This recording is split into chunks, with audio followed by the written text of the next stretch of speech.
guys, have you ever wondered about the French scale for feeding tube measurements? I thought I'd explain that in this video, so if that interests you, please keep watching. I'm going to show you a few tubes as well, so yeah. So the French size is basically a scale to measure incremental increases in sizes of feeding tubes, and it goes from small to large. And so that number you've probably heard before, like for example 20 French or 14 French or 10 French, that refers to the millimeters of distance on the outside divided by 3. So it's a bit complicated, you don't really need to know, except that you would want to care about the fact that it's a measurement of the outer diameter, not the inner diameter. So this is a 24 French feeding tube without the port on, so that you can see that's about the biggest size that we get for feeding tubes. So that's often used for adults. And you can see that the measurement is from the outside, so 24 French, but the inside is actually not as big because depending on the feeding tube, the wall of the feeding tube can be various thicknesses. So just because a tube is a 24 French on the outside doesn't mean it's 24 French on the inside. A good example of that is actually with feeding tubes that have a balloon retention. So this tube has a balloon port to fill the balloon that retains the feeding tube inside the body.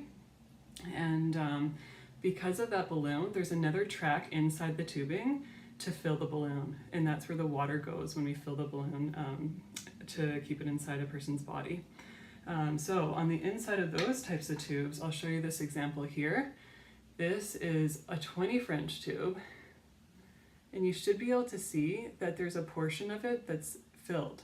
So that right there, you can see this little tiny hole where the water goes down to fill the balloon, but that takes away from the internal French size.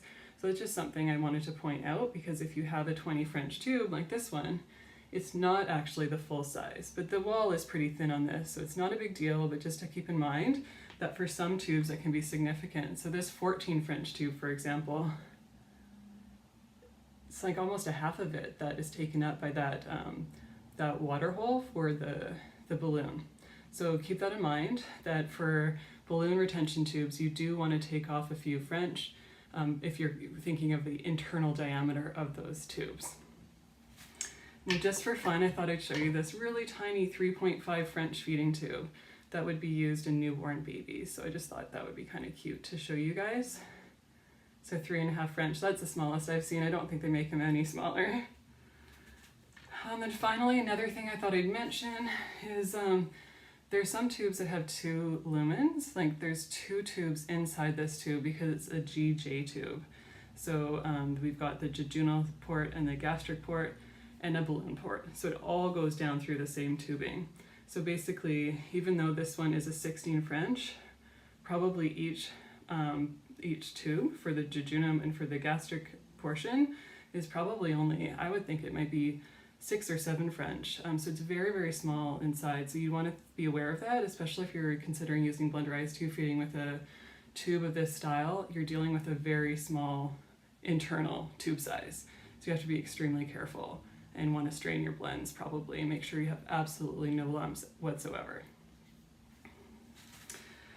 So I think that's all I wanted to tell you guys. Hopefully that explains things a bit more. So when you hear about somebody having like a 20 French tube, that's a pretty big tube. Remember that the bigger the number, the bigger the tube.